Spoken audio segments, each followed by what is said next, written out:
And with us today is a young man who spent a year with me at HWA, and Lord knows together we had our ups and downs emotionally and physically, but he's finally made it to WWE, and we want to welcome Charlie Haas. Charlie, good to see you. It's great to see you. Thanks for having me. You know, as I said, maybe we should tell some of the fans that don't know about our ups and downs. Yeah, let's do it. And you and your brother came to HWA once they closed the Memphis training facility down. That's correct. And we were like we were going to be on a roll, and I'll never forget December the 15th, and I'm sure you won't either, is when Charlie's brother Russ passed away. A very young man with a heart attack. And Charlie, I think the fact that you went on, that you pulled the belt up a little bit tighter, I think that's what Russ would have wanted, A, but B, the fact that you were able to overcome the emotional stress, and I know it was there, and to get to where you're at today, I think is admirable. Yeah, it was, that day was probably the worst day of my life, and, that December 15th, that cold winter morning when, we found him dead, it was just, it's a day that will always be in my heart, my memory. But, I think, using his life and what we accomplished is my inspiration to go on. And I know Russ would have done the same. And that there is no doubt, no question that, everything that I do from here on out is for Russ, for what we did, or, for what we wanted to do as brothers, because it was a lifelong dream as brothers. And this is my way to honor him. And of course, he was such a devil-may-care personality. He'd say, hell with it, right? You want to do what you got to do. Yeah. One of the other things Charlie accomplished while he was with us as well, us in Cincinnati and then moved to Louisville, was to get a beautiful fiancée, right. And you guys are building a new home in Dallas, right? Actually, we just we moved into the house about a little less than a month ago, so we finished building that. And Donna, who was down in OVW, was a ref for Louisville. She is now finishing real estate school, and she'll be a real estate, have her license to be a realtor next month, which is great because we're going to look to invest in property down the line. And that was a gift that I've been going HWA and going to OVW. She really helped me out through those trying times with Russ, and really became my best friend. So I'm really glad to have her with me. And I thought it was great the way the guys in the camp pulled together and supported you and everything as well. I mean, a lot of times guys get scary of situations like that, but all the boys were there when you came back and were willing to do whatever to help you get through the trying times too.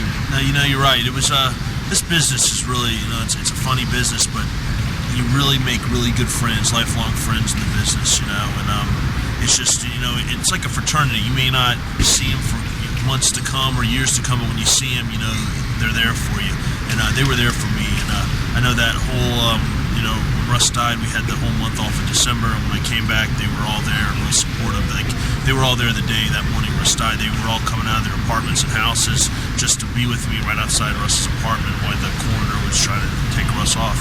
And and with Les Thatcher and being there for me, and the whole staff, HWA really helped me overcome, or not overcome, but just help me, to get by that moment in time. Well, one thing for sure, you got through the adversity, you made it to the big dance. Sheldon Benjamin is your partner, and you guys came in and started with some of the best in the business right away. It must have been an emotional roller coaster ride for you anyway. It was very emotional. Like the December 26th, 2002 was the day that we started for WWE on TV. And I remember when we walked out and they introduced us as Team Angle, man, I was so nervous. My teeth were just chattering, and I was like, they were chanting, you suck to Kurt Angle's music. And I was just like, oh my God, I looked up and I go, Russ, we made it. I just couldn't believe we made it, and it was just a lifelong dream. And then for them to throw us right in the mix of the top storyline with the top players, it was like, here's the ball, run with it. Either sink or float, swim or, sink. And we were just, it was something that Shelton and I were like, look, we got to get this done. We can only do it together. So it is, if we want to make it, we got to really, tie up, pull up the bootstraps and tie those laces tight and let's get it done. Well, I read in some of the internet reports, or some of the people thought that when Angle came back, that he was going to be turned babyface, that maybe this was going to hurt you and Sheldon, but you guys showed him otherwise.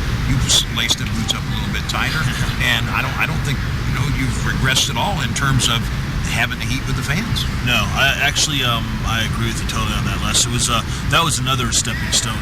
Can they do this with Kurt or without him? And I think we proved that we can do it without him.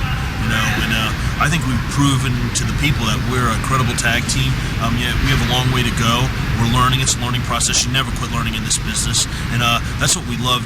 We're both students. We both have the same drive, ambition, and determination, and we help each other.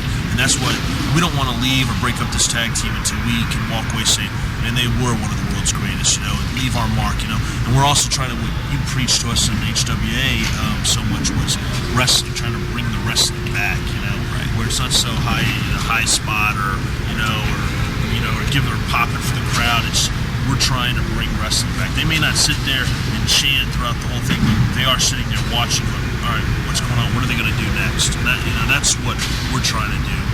And I think it's been success. I think in SmackDown we're seeing a lot more good, solid mat wrestling, good chain wrestling, and I know you remember a lot of guys used to saying, "Why are we practicing this?" And of course, those same guys would know why now if they were up here, right? If you get in that ring with somebody like Benoit, if you don't have a few chain moves. Well, like you said, the business is it goes in cycles, and Sure. And when you came up through the business, that's all they did was wrestle. And, hopefully we're trying to get it back to that. They got about 5 or 6 good amateur wrestlers and chain wrestlers that are trying to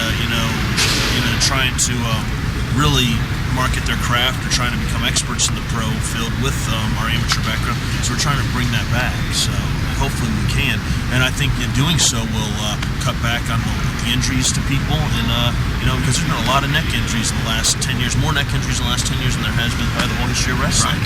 Right. So hopefully this will slow down the injuries and really give the fans a different aspect of what wrestling can be. One thing, I was talking to one of the other guys earlier, and he was talking about Sergei parents. I was talking about Jim Kentner a little bit. Jim was like a Sergei father. Oh, definitely. At the early part of your career, right? Right. Jim Kentner, he's the one that really found Russ and I off the independents and really polished us up to get ready to do dark matches.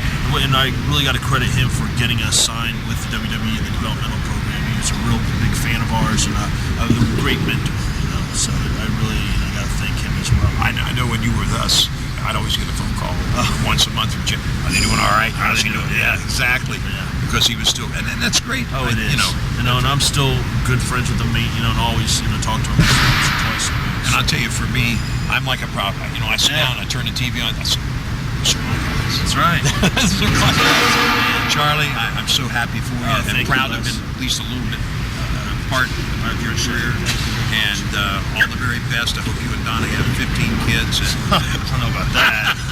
But no, we hope so too. But I want to tell the fans, when you see this guy in the ring, you'll notice on his tape it says Russ. That's in honor of his brother. And if you didn't know before, who I know is looking down and saying, "Kick some ass down there, Charlie, and have a good time while you're doing it." Yeah, that's right. Les, thank you very much. Charlie, my pleasure. Thank you for being with us. Thanks for everything. Appreciate it.